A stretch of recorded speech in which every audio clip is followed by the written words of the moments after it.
And then in his wake, there were hundreds of other such teachers.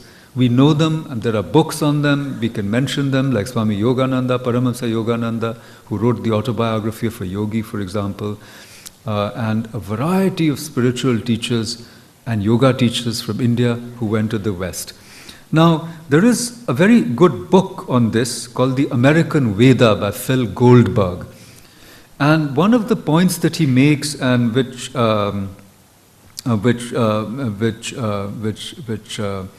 has also been made by Mataji Vrajaprana ji, is that when Swamiji went to Chicago, he encountered a culture whose religious beliefs were characterized by and large by the notion of the preordained superiority of Christianity. So much so that when the Parliament of Religions was held, it was meant to showcase the superiority of the Western world in religious ideas, just as the Columban exhibition was meant to commemorate, the colonial expedition of Columbus, but also to prove the material, the scientific superiority of the West, to show the inventiveness of the West. So this Parliament of Religions, as we know it, was nestling within this larger ideological project. And many prominent Christian denominations refused to participate because they thought that an interreligious dialogue was not required. Why was it not required? Because the exclusive claims of Christianity to be the only path to salvation were well known. The Archbishop of Canterbury refused to participate in this Parliament of Religions, and so did the Vatican. The Vatican, which is the seat of the Catholic Church, also refused to participate. But some Catholics from North America went. And similarly, the head of the Islamic world at that time was the Pasha of, he was the Caliph, the Turkish Pasha. He also refused to participate. So this parliament was not by all means something that all denominations welcomed. And even Barrows, in his introduction, said that Christianity is of course superior, but it's good to listen to other people. So the scholars of the parliament therefore outlined three positions that came up in the parliament. The predominant position from the host religions was that of exclusivism, which meant that their way was the only way to truth. They had the claims to the absolute truth. The other position that came out of the parliament was of inclusivism. Inclusivism meant that your path is the best, but others may also be included in it. Others may be included in that path, so eventually they find the best. Which is your path, So it's like discovering the hidden Christ in other traditions, in non-Christian traditions or pre-Christian traditions. That's one example. But it was Swamiji who inaugurated a new wave, which was religious pluralism, and other people from the East, including Dhammapala, also came on the side of tolerance and openness. And Swamiji's first speech said, let us strike the death knell of fanaticism, because religious fanaticism has resulted in more bloodshed and violence than anything else. So Swamiji wanted to change the basic hardwiring of religion. So this was a very great contribution to the modern world. Let's not forget that with the rise of the Enlightenment, religion ceased to be the main source of our knowledge about the external world. Science took the place of that. Religion was identified with authority and irrationality. So Swamiji was doing two things. He was trying to bring pluralism into interreligious dialogues, but at the same time he did not want to dismiss religion as an inferior or unripe form of cognition, as some of the hard scientific positions tended to. And I think that in that sense, Swamiji's contribution to the modern world is very important, in that he inaugurates a kind of new movement in interreligious dialogue. He wants to end fanaticism. But more important than both of these is that he wants to re-establish religion on scientific lines. Now, what does this mean? What does it mean, religion on scientific lines? Swamiji wants to say that just as scientific truths are verifiable with experiment, empiricism is the foundation of modern science. Empiricism and rationalism. The empiricism of Bacon and the rationalism of Descartes. These are the two planks on which modern science or the scientific methodology is founded. Now, Swamiji wanted to do something similar to religion. And he says that religious truths are also predicated upon experience. Except it's not an experience that can be measured in a laboratory, but it has to be measured in the laboratory of the spirit. In this sense, there is the argument that a lot of people have made. For example, Purushottam Bilimoria has a very good essay on Shruti in the Renaissance, that Indian Renaissance. That what is the position of Shruti or Vedic authority in these Renaissance thinkers from Ram Mohan onward. There are other essays. For example, there is a book on Vedanta, on modern Vedanta by Anantanand Rambachan. And you see, the argument is that in Shankara's Vedanta, scriptural authority is supreme. I don't completely agree because Shankara also gives a lot of importance to Anubhuti. But the claim is that it is only in modern times that scriptural authority, even in religious or spiritual matters, is dispensed with. And experience, anubhav, is given, or realization is given the highest authority. And one of the figures who does this, according to these scholars, is Sri Ramakrishna, where he says that your own experience is higher even than the Vedas. So this is a shift which shows Indian spiritual modernity. Because remember that the Enlightenment basically meant that the authority of the past had to be displaced by the verifiable experience which was based on empirical or experimental knowledge. So it's a new epistemology, right? So something similar apparently is happening in India. But what is important to recognize here is that unlike the West, tradition is not negated entirely. Kant said, dare to know, sapere aude, which is the motto of modern science. Science does not recognize authority. But Indian modernity remains reverential because all the great gurus and the teachers of modern Indian period did not say dispense with tradition. Parampara remains important. But parampara for Indians is a critical concept. It's not a blind obedience of authority. Let me see how much time. I've spent 27 minutes. So I'll try to wind up in about 5 minutes now. I'd like to propose that Swamiji's contribution to the modern world or to modernity cannot be fully understood without coming to terms with what Swamiji does to rationality. In the European Enlightenment, rationality is the highest principle. And anything higher than rationality is viewed with suspicion. But in Indian modernity, no important modern Indian thinker, spiritual leader of philosophy or philosopher ever says that rationality or reason is the highest source of knowledge. They always talk about prajna or mystical experience, samadhi, non-dual consciousness as higher than rationality, which is divisive and dualistic. So, in this sense, India produces a different way of understanding modernity and understanding rationality. And at the same time, reason is not negated as some other cultures have done. In other words, they still are faith-bound cultures.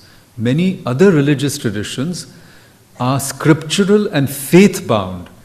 But it is because of people like Swamiji that rationality, verifiability, experience are introduced into the religious discourse. There's a wonderful essay that Swamiji wrote on, it's a talk he gave in London, where he talked about the role of rationality in religious experience. And he said that everything in religion that does not stand up to the test of reason will have to be discarded. Religions will have to change with times. So Indian spiritual traditions in modern times were not afraid of rationality. In fact, Swamiji believed that science would prove, in a way, would offer mathematical proof of the truths of Vedanta, namely the unity of consciousness, the unity of life and matter. And some say that E equals mc squared in some ways is inspired by Swamiji via Tesla. Nikola Tesla is a very important kind of link. And Tesla had heard Swamiji's lectures. So I would suggest that what Swamiji does is neither to banish rationality nor to make it supreme as an epistemological principle, but rationality gets mediated and moderated and, in a sense, replaced in the order of things, so that we have a modernity in India which, though it respects reason, does not accord it the highest value. And in conclusion, I would like to suggest that Swamiji's dream project was to actually inaugurate a new science which would bring back, as it were, the unity of knowledge, which prevailed even in the West right up to the Renaissance, when science itself was called natural philosophy. There was no division in the different branches of knowledge, the division or super specialization or fragmentation that the previous speaker alluded to, quoting J.C. Bose. J.C. Bose was also trying to come up with this new science, in which the unity of life and matter would give us a clue to new discoveries and new ways of understanding the physical universe. So Swamiji tried to do that. He had a project to write a book in which he wanted to prove, using the three ideas of Akash, Mahat and Prana, what contemporary science of his time was saying, both in cosmology and consciousness studies, and the Vedantic truths could be reconciled. We are still waiting for that new kind of science. But it is in that respect that what Swamiji also hinted earlier, that we may have a way to bring about a new global consciousness which may actually save this world from the crisis it suffers, a crisis which we all know is both at present ecological and economic, and threatens us because we are exceeding the carrying capacity of this planet and destroying the very habitat which sustains us through our, in a way, almost limitless greed and consumption, so that gradually, we are using up all the natural resources which are required for our very survival. So, to conclude, I would propose that if we understand Swamiji's total project, which was nothing short of bringing about a new consciousness that would transform the way human beings live, then we would understand his contribution to the modern world much better than what was indicated by A.L. Basham. Thank you so much.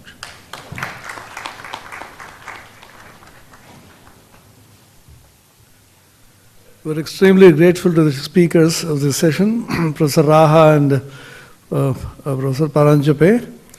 Now I'm told we have some time for questions. So the papers are now open for discussion. Please ask questions, and in the guise of questions, don't give lectures. This is one bane of seminars. Be pointed, and please tell us to whom you are addressing this question, but not to me. Keynote speakers are not questioned. Authority.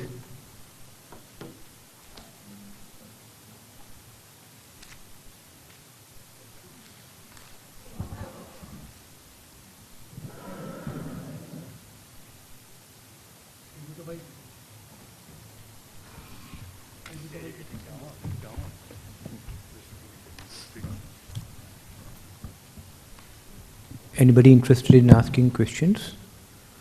The microphone will be taken to you.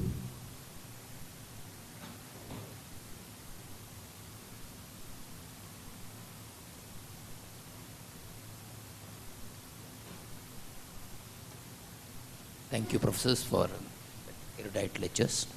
And I just had one question, because both of you did touch upon that component of science, where we said about science as an science as more like classical science. Can you just highlight a little bit of what is actually intuition, which both Dr. S. Radhakrishnan as well as Swamiji himself, and intuitive science as being an integral part of actual science, and Einstein's own profession saying that intuition is a gift and reasoning is only a servant, and we tend to celebrate servants more than the gift. We'll have responses from both of them. So we'll go Both. with Dr. Raha first. Okay. Well, that's a tough one, but the way intuition is interpreted, at least by practicing scientists, is it's an educated guess. And education is the primary feature for it. In most scientific deductions, where intuition is needed, that intuition can be actually likened to skipping several steps in a mathematical problem. Okay? You have done the steps, but you have done them in your own head and have not really bothered to write them all down. Okay? That's all intuition means in practicing scientist sense. Okay? Without a proper, you see, otherwise it would be a guess, okay? And that guess may or may not have any grounding in actual scientific logic or truth or observation.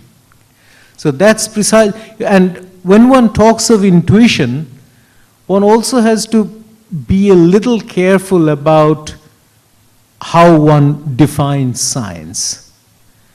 You see, we talk about the ancient sciences, okay, ancient Indian sciences, ancient Asian sciences, and we say that at the same time, J.C. Bose was the first modern scientist in India. So what's the difference? Was the ancient science a different kind of science? The answer in my own mind, it's always a subjective answer, but in my version, the distinction between Eastern science and Western science is Eastern science has always been observational and deductive, whereas Western science relied very heavily on designed experiments. Designed experiments to verify, and not only verify or falsify a law, but also at finding the limits of those laws. Any law, any physical law as we understand it in the modern scientific parlance, has its own limitation. A law is good only within the set of surroundings or environment in which it has been derived. Okay? The observations limit that validity of that law. Okay? In the Eastern ancient sciences, almost everything was thought to be absolute, because there was no concept of stretching the limit of the law and finding where it breaks down. Okay. That's where the difference between ancient science, ancient Indian science, and modern Western science came in. And that has probably a lot to do with the Western science, development of Western science being very closely related to the Industrial Revolution. But a discussion of that will take us too far afield, and let me not try that. Thank you. I'm not a scientist by training, so they always say, fools venture where angels fear to tread. But my answer is based on my readings in the history and philosophy of science partly. I just wanted to add a footnote to what Dr. Raha said. There's another way to try to theorize the difference between, Indian science and European science, pre-modern. I'm not talking about modern, because contemporary science, there's just one science, okay?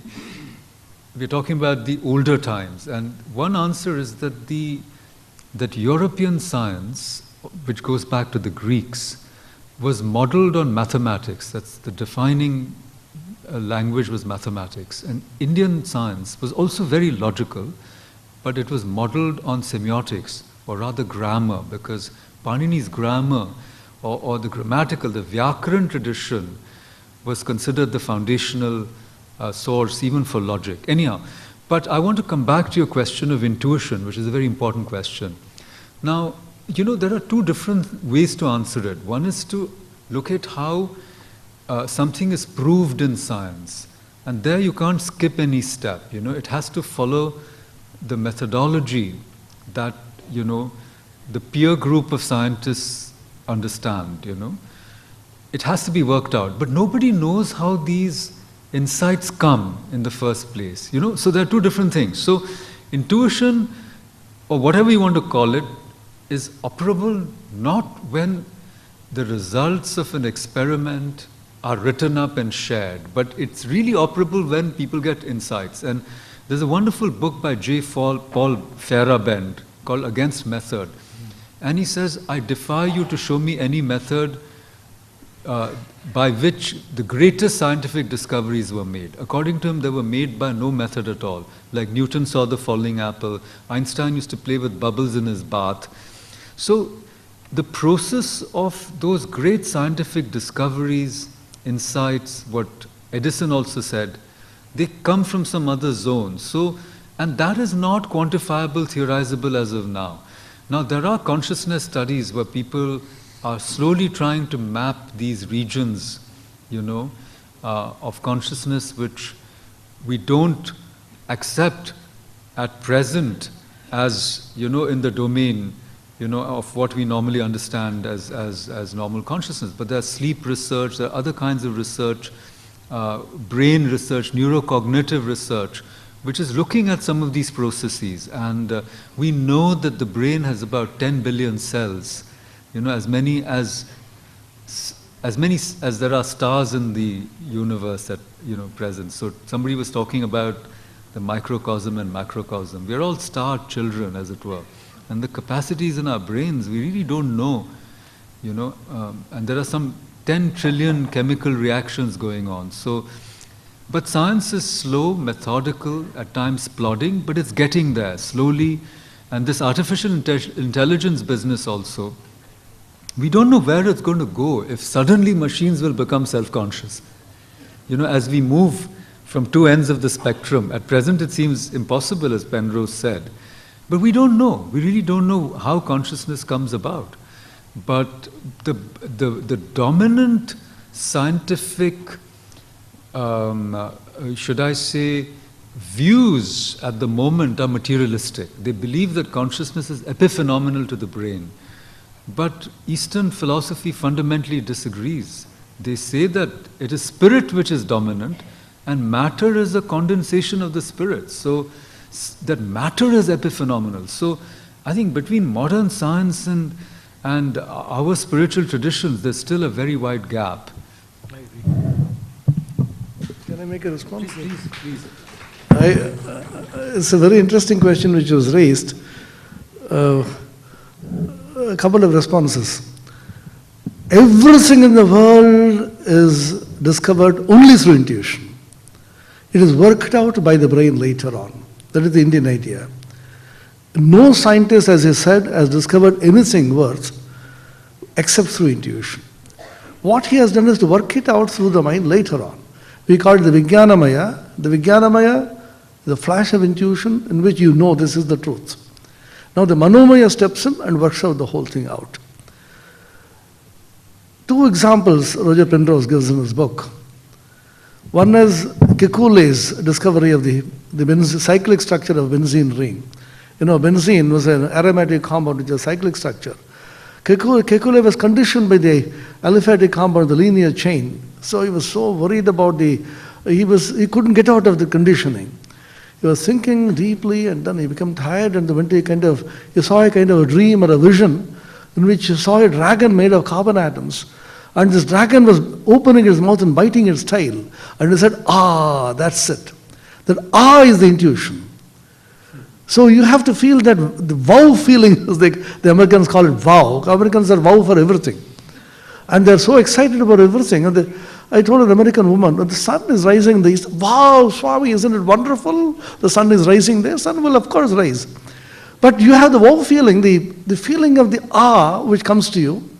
You know, you can't define it. You can't what it is. Another example is Ramanujan's, Srinivas Ramanujan. As Dr. Aha said, you skip the steps, that's all. Ramanujan used to write down the theorems. He skipped all the steps. His great mentor said, Hari, Ramanujan, how do you know these things are true? You have no proof of these theorems. He said, proof? I see they are right. When you see something, why do you need to prove it? Prove it. As Ramakrishna said, God, I see him. Suppose, how can you prove that you are sitting there? That I am talking to you? What is the proof? The proof is you are seeing me and I am seeing you. So in India we call it darshana. Everything, science is also called darshana. Darshana means you see. And when you see something, you don't need to prove it. Then Hardy was very curious. How do you get these theorems? From where? He said, sir, I have a goddess of Namakkal. Namakkal is a place in South India, in Tanjavur. The place that goddess comes to me in dreams and said, come on boy, get up. Note down these theorems. I quickly note down these theorems in my notebook. Hardy said, this boy is a mathematical genius, but hopelessly religious. This hopeless religiousness is what is called intuition. There are certain things you just get. You get a feel for it. There is a beautiful old book when we used to read in school, The Nature of the Physical World by Eddington. So many books have been written later on. That's a marvelous book to be read. There's the last chapter called Science and Mysticism. And then he says, even the greatest scientific discovery is no match for the most ordinary mystical experience. He gives a simple example. He said, there are two kinds of knowledge. One is symbolic knowledge, the other is intimate knowledge. The symbolic knowledge is what science gives you. What science will say is, you see a beautiful elephant which is sliding down a green landscape, a slope. The physics will say, a point, so many kg, a slope, the mountain is replaced by an inclined plane, and you have the angle there. The whole thing is only symbols. Now there's another kind of knowledge, intimate knowledge, which you get not through analysis, reason, and rationality, but just you feel it. He gives an example. Humor. All of us know what's a humor, it's a joke. Science will say, come on, can you define what's a joke? Yes, of course, you can give you the character. What are the characteristics of a joke? 1, 2, 3, 4, 5, 10 characteristics. Suppose I throw a joke at you, and then now, is it a joke? Wait, I'll find out it's a joke. 1, 2, 3, 4, 5, 10. Yeah, it's a joke. Now laugh. You can't laugh because the analysis of a joke destroys the joke and retains all the characteristics of a joke except its laughableness. The reaction to a joke comes spontaneously, intuitively, and not introspectively and symbolically. He says there are people who are endowed with a tremendous faculty of intuiting God, like Ramakrishna, like Mirabai. For them, it's a fact of life. Suppose you tell them, can you scientifically, introspectively, analytically prove it? They can't. Analysis stops at a point and cannot prove a point. There are certain things which you feel. And those who lack that faculty of being able to mystically intuit and see God may be considered perhaps as people who lack a sense of humor.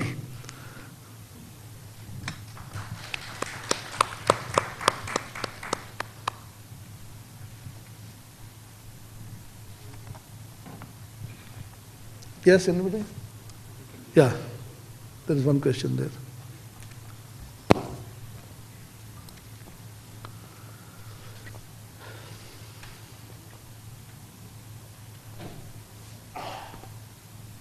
Thank you for giving me the opportunity to question. First of all, my question is that we have. This is Indian mind. Western minds will bombard us with questions. Yeah. Come on, go on. My question is that we read about that we have taken several birth and we will take after dying we will again take birth. So since we have scientists, we have professor from literature, and we have a respected monk. So I want to listen. Swami is sitting in between. Yes. So I want to know what are the point of view like for about the birth. Oh, reincarnation. Anybody? Thank you. Anybody will take that? No. I can answer that question.